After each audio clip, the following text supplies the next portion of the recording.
ஓடவும் முடியாது ஒளியவும் முடியாது பிகாஸ் ടോം ആൻഡ് ജെറി ആട്ടം ആരംഭിച്ചിരിച്ചു. ശങ്കർ കമൽഹാസൻ കോംബോ വെറുതെ പ്രേക്ഷകരുടെ മുന്നിലേക്ക് വരാറേയില്ല. പ്രതീക്ഷകൾ അവർ തെറ്റിച്ചിട്ടുമില്ല. ഗംഭീര പ്രതികരണമാണ് ഇന്ത്യൻ 2 ട്രെയിലറിന് ലഭിക്കുന്നത്. മണിക്കൂറുകൾ കൊണ്ട് തന്നെ യൂട്യൂബ് ട്രെൻഡിങ്ങിൽ മുന്നിലെത്തി ട്രെയിലർ. 23 മണിക്കൂർ കൊണ്ട് 65 ലക്ഷത്തിലേക്ക് അടുക്കുകയാണ് കാഴ്ചക്കാരുടെ എണ്ണം. 2.9 ലക്ഷം ലൈക്കുകളും ട്രെയിലറിന് ലഭിച്ചു എന്നത് നേട്ടമാണ്. ലോകമെമ്പാടുമുള്ള പ്രേക്ഷകർ, പ്രത്യേകിച്ച് ഉലക നായകന്റെ ആരാധകർ അക്ഷമരായി കാത്തിരിക്കുന്ന ചിത്രമാണ് ഇന്ത്യൻ 2. ഇന്ത്യൻ ചലച്ചിത്ര രംഗത്തെ ബഹുമുഖ പ്രതിഭയായി വിശേഷിപ്പിക്കപ്പെടുന്ന കമൽഹാസനും സ്റ്റാർ ഡയറക്ടർ ശങ്കറും ഒന്നിക്കുന്നു എന്നത് തന്നെ പ്രതീക്ഷകളുടെ അതിർവരമ്പുകൾ ഭേദിക്കുന്നതാണെങ്കിലും ചിത്രത്തിന്റെ ട്രെയിലർ പുറത്തിറങ്ങിയപ്പോൾ പ്രേക്ഷകർ ഒന്നാകെ തിയേറ്ററുകളിലേക്ക് എത്താൻ വേണ്ടി കാത്തിരിക്കുകയാണ്. ചിത്രം സാങ്കേതിക തികവ് കൊണ്ട് മികച്ചു നിൽക്കുന്നതാണ് എന്നത് ട്രെയിലറിൽ നിന്ന് ലഭിക്കുന്ന പ്രതീക്ഷ.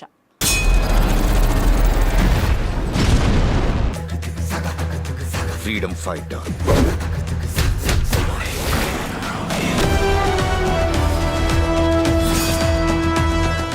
സേനാപതി ഈസ് ബാക്ക് ഇൻ സ്റ്റൈൽ എന്ന ക്യാപ്ഷനോടെയാണ് ലൈക്ക പ്രൊഡക്ഷൻസ് ട്രെയിലർ പങ്കുവച്ചിരിക്കുന്നത്. 2.5 മിനിറ്റ് ദൈർഘ്യമുള്ളതാണ് ട്രെയിലർ. ദശാവതാരം, വിശ്വരൂപം തുടങ്ങിയ ചിത്രങ്ങൾക്ക് ശേഷം താരത്തിന്റെ വ്യത്യസ്ത ഗെറ്റപ്പുകൾ ഇതിൽ കാണാം എന്നതും ആരാധകരെ സംബന്ധിച്ച് ആഘോഷ നിമിഷങ്ങൾക്കായുള്ള കാത്തിരിപ്പ് തന്നെയാണ്. സേനാപതി എന്ന മുൻ സ്വാതന്ത്ര്യ സമര സേനാനിയായി കമൽഹാസൻ തിരിച്ചെത്തുമ്പോൾ പുതിയ കാലത്തെ അഴിമതി കഥകളാണ് ചിത്രം പറയാനിരിക്കുന്നത് എന്നത് വ്യക്തം. വേറിട്ട ഗെറ്റപ്പുകളിൽ കമൽഹാസൻ പ്രത്യക്ഷപ്പെടുന്നുണ്ട്. അണികളെ നയിക്കുമ്പോൾ ഒരു രൂപത്തിലും ആക്ഷൻ രംഗങ്ങളിലേക്ക് എത്തുമ്പോൾ പല രൂപങ്ങളിലുമാണ് നടൻ പ്രത്യക്ഷപ്പെടുന്നത്. ശങ്കറിന്റെ ബിഗ് ക്യാൻവാസ് കാഴ്ചക്കാർക്ക് പുതിയ അനുഭവം സമ്മാനിക്കും എന്നതും ഉറപ്പു തന്നെ. നാളുകളായിട്ട് പ്രേക്ഷകർ ഏറെ പ്രതീക്ഷയോടെ കാത്തിരിക്കുന്ന Indian 2 trailer Malayali, Tamil cinema പ്രേമികൾക്ക് ഗൃഹാതുരതയുടെ നിമിഷങ്ങളാകുന്നു എന്നതും മറ്റൊരു അട്രാക്ഷൻ തന്നെയാണ്.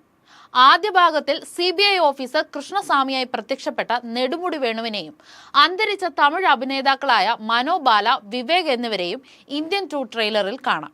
ഇന്ത്യൻ സിനിമയ്ക്ക് ഈ അതുല്യ പ്രതിഭകൾ നൽകിയ സംഭാവനകൾക്കുള്ള ആദരസൂചകമായി ഈ താരങ്ങൾ ഉൾക്കൊള്ളുന്ന രംഗങ്ങൾ AI, CGI, ബോഡി ഡബിൾസ് തുടങ്ങിയ സാങ്കേതിക വിദ്യകൾ ഉപയോഗിച്ചാണ് മൺമറഞ്ഞ താരങ്ങളെ വീണ്ടും എത്തിക്കുന്നത്. 2021 വിവേകിന്റെ മരണം. 2019 ഇന്ത്യൻ 2വിന്റെ ചിത്രീകരണം ആരംഭിച്ചിരുന്നു. വിവേകിന്റെ രംഗങ്ങളെല്ലാം നേരത്തെ തന്നെ ചിത്രീകരിച്ചു വച്ചിരുന്നു. വിവേകിന്റെ കാര്യത്തിൽ വളരെ കുറച്ച് രംഗങ്ങളിൽ മാത്രമാകും VFX ഉപയോഗിക്കുക. 2023 മനോബാലയുടെ അന്ത്യം. ആരോഗ്യാവസ്ഥ മോശമായതിനാൽ മനോബാലയ്ക്ക് ഇന്ത്യൻ 2വിൽ അഭിനയിക്കാൻ സാധിച്ചില്ല. അദ്ദേഹത്തിന്റെ രംഗങ്ങളെല്ലാം പൂർണ്ണമായും VFXലാകും ചിത്രീകരിച്ചിരിക്കുന്നത്.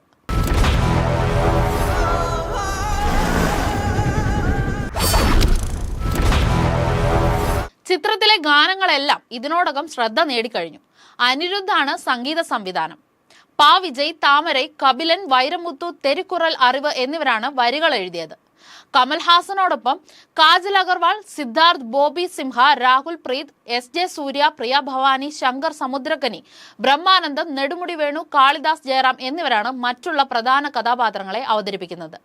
ലൈക്ക പ്രൊഡക്ഷൻസിന്റെ ബാനറിൽ സുഭാസ്കരനും റെഡ് ജയന്റ് മൂവീസും ചേർന്ന് നിർമ്മിക്കുന്ന ഈ ബിഗ് ബജറ്റ് ചിത്രം ശ്രീ ഗോകുലം ഗോപാലന്റെ ഉടമസ്ഥതയിലുള്ള ശ്രീ ഗോകുലം മൂവീസാണ് കേരളത്തിൽ വിതരണത്തിനെത്തിക്കുന്നത്. ഫെബ്രുവരി 2020 ചിത്രീകരണം ആരംഭിച്ച ശേഷം പലവിധ കാരണങ്ങളാൽ സിനിമയുടെ പ്രവർത്തനം നിർത്തിവെക്കേണ്ടി വന്നിരുന്നു. ഷൂട്ടിങ്ങിനിടെ ലൊക്കേഷനിൽ ഉണ്ടായ അപകടത്തിൽ 3 പേർ മരണപ്പെട്ടതും കോവിഡ് നിയന്ത്രണങ്ങളും സാമ്പത്തിക പ്രതിസന്ധിയും സിനിമയെ കാര്യമായി തന്നെ ബാധിച്ചിരുന്നു. ഉദയനിധി സ്റ്റാലിന്റെ റെഡ് ജെയിന്റ് മൂവീസ് സിനിമയുടെ നിർമ്മാണ പങ്കാളിത്തം ലൈക്ക പ്രൊഡക്ഷൻസിനോടൊപ്പം ഏറ്റെടുത്തതോടെ കമലിന്റെ എക്കാലത്തെയും മികച്ച കഥാപാത്രങ്ങളിലൊന്നായ സേനാപതിയുടെ തിരിച്ചുവരവ് സാധ്യമാവുകയാണ്. ചിത്രം ജൂലൈ 12 തിയേറ്ററുകളിൽ എത്തും. Entertainment desk, movie world media.